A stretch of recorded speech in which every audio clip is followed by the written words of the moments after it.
Hello, everyone. My name is TheBlackHylian. Well, damn, man, is it Hylian or Hylian? Man, whatever. I don't want to take too much time, so I'm gonna just pretty much jump in everything as much as possible. My first thing that I wanted to discuss was, well, for those who are with me in the community, and by the community I mean the fighting game community, you'll know that um, a big topic that comes around would happen to be legacy support in games. How do I feel about it? I'm a fence sitter. I'm a fence sitter, really. However, when you're faced with certain things, you just gotta deal with what the world offers you. And a lot of people ask these days, like whenever a new fighting game comes out, or you know, yeah, generally when a new fighting game comes out, the first thing that you'll hear people say is, "Can you please add legacy support to this game?" It's a fair argument. For some people, they'll say yes, other people will say no.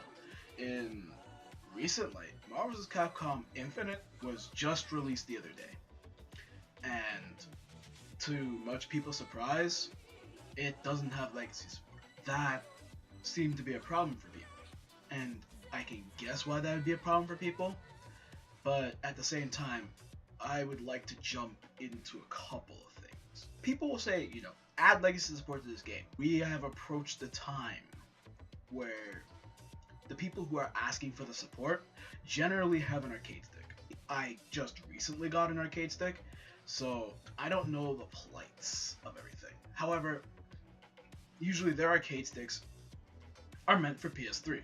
We are approaching 4 years. 4 years with the PS4. As of November 15th, it'll be officially 4 years. The real question is, why haven't people gotten a new stick? It's available. It's readily available, and for a lot of people who are in the United States, it's affordable. I won't lie. I won't sugarcoat. I won't spread around. I won't beat around the bush. It cost me almost $350 to get my stick. Kind of a gamble, really. I was in need of a stick. I ran out. Oh, my other stick died, and it caused me to buy a new one. But in 4 years, you'd expect, to have a failsafe of sorts. There are many readily available situations. There are universal PCBs. There are search. Hairdryer bulb. Link. Not in my room. Not in your room? Okay. Not in my room. These are interestingly good solutions to a problem, and people don't use them, which is kind of odd.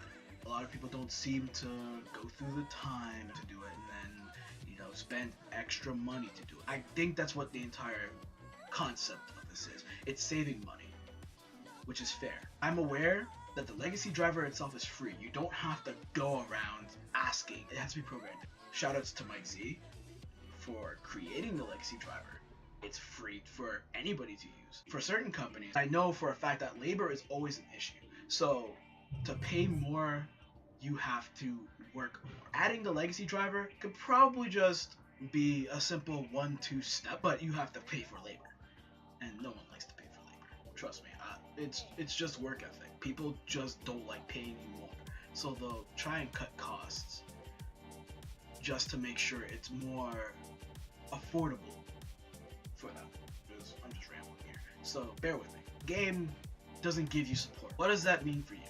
I can tack it up to you as a player. Certain people would play on pad. People who play on pad, you're generally in the clear. There's wired pads. You get the Hori Fight pad. The PS4 is coming out with a mini wired pad that looks very similar to a Wii U one. When it comes down to it, if you really cared about your play, you would be making the incentive to buy yourself a new stick. If you were caring about your play, you'd make yourself an incentive to buy yourself a new converter. If you were making the effort, if you wanted to play on sticks so badly, you'd be making fail-safes. Fail-safes are always a good option. If you have a fail-safe, you don't have to worry about what happens if this becomes a thing in the future. What if legacy driver was just a means to an end for certain things, but wasn't the gold standard? That's what you have to think about. Me, I would like to think about certain things. I would like to consider legacy drivers to be everywhere.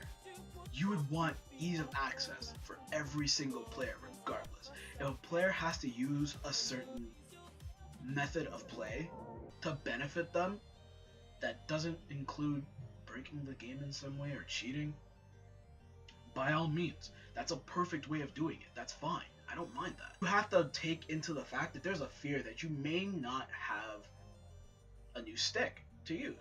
It's just planning ahead. No one wants to buy a new stick. No one wants to waste money or just shell out money for a new stick again. I agree. On one hand, I consider that people should have what they have. Use what they have. Use all available tools if it means that you won't have to go and buy something new. You have to be prepared for the future. You always have to be prepared for the future. If you have a stick that's PS3 and you don't feel like carrying extra things, by all means just grab yourself a PS4 stick. Don't even worry about it. It's not that bad. No one's gonna judge you. If you don't want to, I would heavily suggest you buy yourself a converter, or you mod your stick so that it supports PS4. That you don't have to go out of your way to buy yourself a new stick. These are just things you gotta plan for. It's just the way it's gonna be. Thank you guys for listening. If you guys have any comments or any criticism or anything you want to talk about, this is an open discussion. I would truly like to hear everything. I'll leave any links for you down below in the description, so this way people can actually just discuss with me on the topic. I'm an open book on this cake. I don't teeter to a personal opinion. I like to hear the community's output. I like conversation. It helps. If you do, please come correct. It doesn't benefit if you're mad and then you're talking to me. This is Link signing off. It's a lot easier to just call me Link. Why didn't I think of this before?